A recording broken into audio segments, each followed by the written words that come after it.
तो एक बार रहीमदास जी गोवर्धन में श्रीनाथ जी का दर्शन करने गए।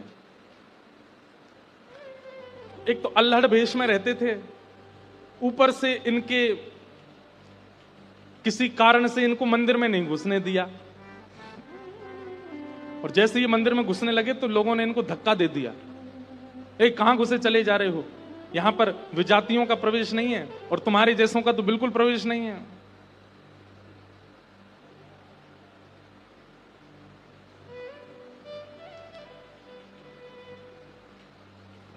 रहीम जी को इतना क्रोध आया, ठाकुर जी को ही सुनाने लगे बाहर बैठ करके। बोले आप कैसे परमात्मा हो, कैसे स्वामी हो, कैसे भगवान हो?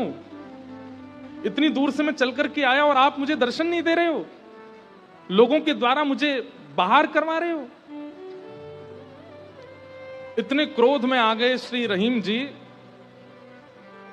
ठाकुर जी भीतर खड़े खड़े उनको पसीना आने लगा, बाहर खड़े खड़े रहीम जी गुस्सा कर रहे हैं। गुसाई जी भोग लेकर के गए, पर्दा जैसे किया, ठाकुर जी बोले हमको नहीं पाना। ठाकुर जी कुछ और बना के ले आऊं, ठाकुर जी बोले हमको वो भी नहीं पाना। गुसाई जी को लगा ठाकुर जी बहुत नाराज हैं, 56 भोग बनाओ। 56 भोग लेकर के गए, ठाकुर जी बोले बिल्कुल नहीं पाना, हमारा मन नहीं है। स्पष्ट ठाकुर जी बता भी नहीं रहे कि बात क्या है, लेकिन जो जो गुसाई जी प्रस्तुत कर रहे हैं सबके लिए मना करते जा रहे, मुझे नहीं पाना। अंत में गुसाई जी ने कहा, बोले जय जय, कोई अपराध बना हमसे? ठाकुर जी मुंह फुला के बैठे हैं, कुछ नहीं बोले। बोले मैं क्यों बताऊं? गुसाई जी समझ गए, बोले कि ओहो कोई अपराध ही बना है। तुरंत सबको बुलाया, बोले भैया आज किसी का अपमान किया, किसी का अपराध किया, कुछ हुआ था क्या दिन भर में? तब द्वारपालों ने बताया, बोले महाराज आज एक आया था, वो विजातीय था, उसके वस्त्र भी अच्छे नहीं थे, वो देखने में भी अजीब सा लगा, हमको लगा मंदिर में जाके उपद्रव करेगा, इसलिए हमने घुसने नहीं दिया, हमने उसको निकाल दिया। गुसाई जी समझ गए, बोले ओहो उसी के लिए ठाकुर जी ऐसे हो रहे हैं। वो निश्चित ही ठाकुर जी का कोई परम भक्त है, और उसको ठाकुर जी, वो ठाकुर जी का दर्शन करने नहीं आया था, ठाकुर जी ने उसको देखने के लिए बुलाया था, ठाकुर जी देखना चाहते थे और तुमने उसको यहां से बाहर कर दिया। अब एक काम करो, बोले क्या? सुंदर प्रसाद बनाओ, प्रसाद बना करके सिद्ध करके, वो यहीं कहीं बैठे होंगे, ज्यादा दूर गए नहीं होंगे, उनको लेके आओ। मंदिर में प्रसाद सिद्ध हो रहा था रहीम जी को प्रसन्न करने के लिए, लेकिन ठाकुर जी इतने व्याकुल हो गए, बोले अभी तो चूल्हा जलाएंगे, कढ़ाई धरेंगे, तब कुछ बनाएंगे, तब तक रहीम जी वृंदावन पहुंच जाएंगे। इतने में ठाकुर जी ने क्या किया, ठाकुर जी के सामने जो सोने की थाल में प्रसाद रखा था, ठाकुर जी ने वो थाल उठाया बड़ा सा और अपने कंधे पर रखा, खुद ही चले गए, स्वयं ही चले गए। यहां रहीम जी गोविंद कुंड पर बैठे थे, खूब गुस्सा हो रहे थे, ठाकुर जी को भली बुरी सुना रहे थे। लेकिन जैसे ही देखा गिरिराज पर्वत से उतरते हुए श्याम सुंदर आ रहे हैं, और झांकी कैसी है, कटिकाचनी पहनी है, मोरपिच्छ पहना है, जो स्वरूप ठाकुर जी का ऐसा रहता है, हाथ में वंशी लेकर के, और ठाकुर जी यहाँ कंधे पर विशाल थाल लेकर के ऐसे उसको संभालते हुए ठाकुर जी आ रहे हैं। आहा, रहीम जी के लिए रहीम दास जी ने उसी समय ठाकुर जी की छवि का वर्णन किया, बहुत सुंदर। क्या वर्णन करते हैं, कैसे लग रहे हैं श्याम सुंदर? आहा, काछे काछिन कलित मुरली कर, पीत पिछोरी साल की, बंक तिलक के सर को कीन्हो, दुति मानो विदुबाल की, ओ छवि आवन मोहन लाल की, छवि आवन मोहन लाल की, छवि आवन मोहन लाल की, छवि आवन मोहन लाल। आहा, हाँ काछे काछ निकलित मुरली कर, पीत पिछोरी साल की, बंक तिलक के सर को कीन्हो, दुति मानो विदुबाल की, हो छवि आवन मोहन। अरे मोय कोई वेद ध्वनि ब्रज में सुनावे तो मेरे कान इतने रीझे ना आए, लेकिन कोई प्रेम आसक्त है करके मुंह को घोरी घोरी गारी सुनावे, सो मैं तो वहां के सामने प्रकट है जाऊं।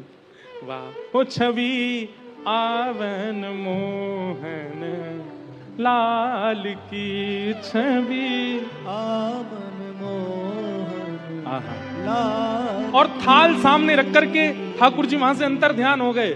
लेकिन रहीमदास जी की स्थिति ऐसी कि वो तो उसी छवि में छके हुए बैठे हैं, थाल सामने रखा है। इतने में गुसाई जी अपने असंख्य सेवकों के साथ खूब सारा प्रसाद बना करके लाए। रहीम जी के पास जैसे ही पहुंचे तो देखें यहाँ तो पहले से ही थाल रखी, और ये वो थाल है जो श्री जी बाबा की है, श्रीनाथ जी की है। नेत्र बंद हैं और एक कोई सामग्री लेकर के प्रेम से रहीम जी पा रहे हैं। गुसाई जी बोले, रहीम जी ये थाल आपके पास आई कैसे? आहा। बिसरत नाही सखी मोमन सो, चितवन बैन विशाल की। बैन मतलब, बैन कहीं कहीं ये अधर का जो अंतिम छोड़ होता है इसको बैन कहते हैं। ठाकुर जी के ये कैसे बोले, इतने मधुर हैं कि जब ये ठाकुर जी मुस्काते हैं ना तो वो जो अंतिम छोड़ है वो इतना प्रिय लगता है ठाकुर जी के मुखमंडल का कि वो मेरे नेत्रों से जा नहीं रहा है। विसरत नाही सखी मोमन सो, चितवन बैन विशाल की।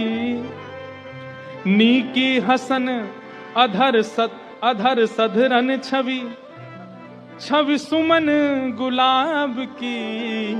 ओ छवि आवन मोहन लाल की, छवि आवन मोहन लाल की। और जल सो डार दियो पुत्रिन पे डोलन मुक्ता माल की। जल सो डार दियो पुत्रिन पे डोलन मुक्ता माल। आप मोल बिन मोलन डोले, बोलन मदन गोपाल की। आप मोल बिन मोलन डोलन, बोलन मदन गोपाल की। हे छवि आवन मोहन लाल की, छवि आवन मोहन लाल की। आहा। आप मोल बिन मोलन डोलन, बोलन मदन गोपाल की। इतने मूल्यवान श्री ठाकुर जी यहाँ पर बिनमोल की तरह डोल रहे थे, बोल रहे थे, चल रहे थे, बैठे थे। गुसाई जी को बता रहे हैं रहीम जी, इतने मूल्यवान ठाकुर जी यहाँ पर बोल रहे थे, डोल रहे। देखो वो चरण चिन्ह दिख रहे हैं, यहाँ देखो, यहाँ से चंदन की सुगंधी आ रही, यहाँ बैठ गए थे आके और ऐसे मधुर स्वर बोल रहे थे कि अब मैं किसी और को सुनना नहीं चाहता उनके आगे। अरे यह स्वरूप निरखे सोई जाने। अरे जिसने वो स्वरूप देखा होगा, यह स्वरूप निरखे सोई जाने, यही रहीम के हाल की। यह स्वरूप निरखे सोई जाने, यही रहीम के हाल की। ओ छवि आवन मोहन लाल की, छवि आवन लाल की। वहां रहीम जी के नेत्र सजल हैं और यहां गुसाई जी के सुनते सुनते नेत्र सजल हो गए। वाह ठाकुर जी, आपकी लीला। यहां हम इतनी सामग्री सिद्ध कर रहे थे रसोई में, लेकिन आपसे इतनी प्रतीक्षा भी नहीं हुई, आप अपनी थाल लेकर के आ गए और ऐसी लीला करके गए रहीम दास जी के पास आकर के। ऐसे हमारे ठाकुर जी।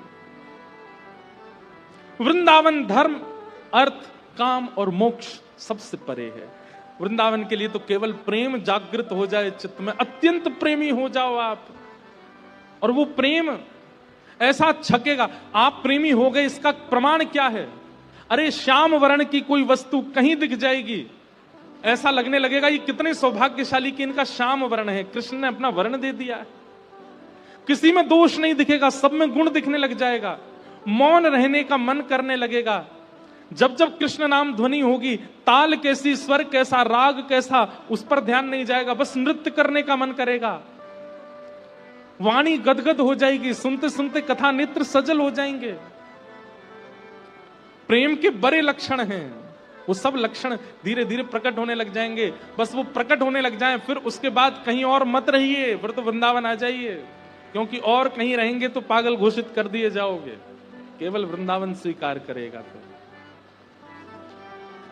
हो छवि आवन मोहन लाल की छवि